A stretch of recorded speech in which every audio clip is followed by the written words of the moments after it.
আজকের এই যাত্রা শুরু হয়েছিল এক টুকরো স্বপ্ন নিয়ে। মানুষের পাশে দাঁড়ানোর স্বপ্ন। বাস থেকে নামতেই চোখে পড়ল গ্রাম বাংলার অপার সৌন্দর্য। চারপাশে সবুজে ঘেরা পথ, পাখির ডাক আর নির্মল বাতাস, যেন প্রকৃতির এক শান্ত বার্তা। সেই পথ ধরেই এগিয়ে চললাম আমাদের গন্তব্যের দিকে। গন্তব্যে পৌঁছেই দেখি অনেক অসহায় মানুষের অপেক্ষা করছেন।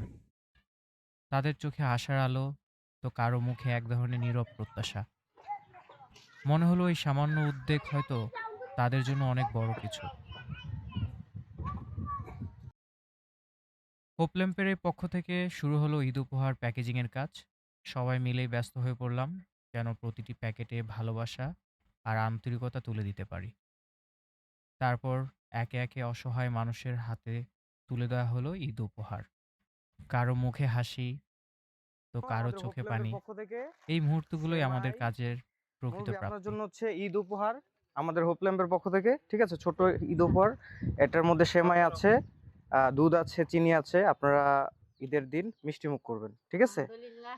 আপনি খুশি তো? হ্যাঁ, আমি আমি খুশি। কিন্তু আমার কথা দিয়ে রাখছি। হ্যাঁ, কিছুটা ক্লান্ত হয়ে পড়েছিলাম। আমি সময় কাটালাম গ্রামের ছোট ছোট বাচ্চাদের সাথে। গাছে ঝুলে দোলন খাচ্ছিলাম, আর যেন ফিরে গিয়েছিলাম শৈশবে।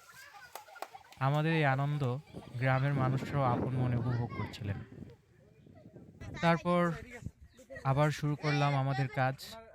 ভাল লাগবে, এবার আমাদের ঠিক আছে? কাজ হচ্ছে গ্রামের অসহায় মানুষের ঘরে ঘরে পৌঁছে দেওয়ার আচ্ছা, আমরা উদ্যোগ। একটু ওনার ঘর। ঈদ উপহারগুলো একে একে বেশ কয়েকটি বাড়িতে গেলাম। এই যে দেখেন কি ভাঙা অবস্থা। টিন দিয়ে কোনো মতে জোড়া লাগানো ঘর, বুঝছি, বুঝছি। অতি সাধারণ জীবন, তবুও তাদের মুখে এক ধরনের সন্তুষ্টি। বাসায় কে কে আছে? সবশেষে একটি বাড়িতে গিয়ে আমার মনটা খুব ভারী হয়ে গেল।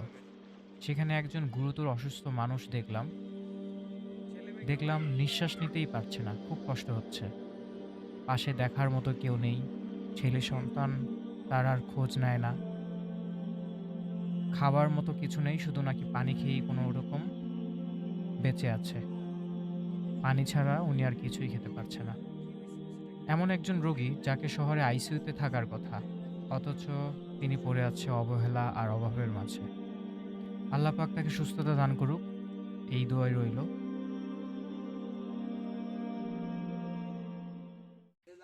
দিন শেষে আচ্ছা গ্রামবাসী ঠিক আছে আমাদের তাহলে, বিদায় হ্যাঁ আমরা জানালেন আসি ইনশাল্লাহ। আন্তরিকতা আর জি, ভালোবাসা দিয়ে। ঠিক আছে, দোয়া করেন, হ্যাঁ।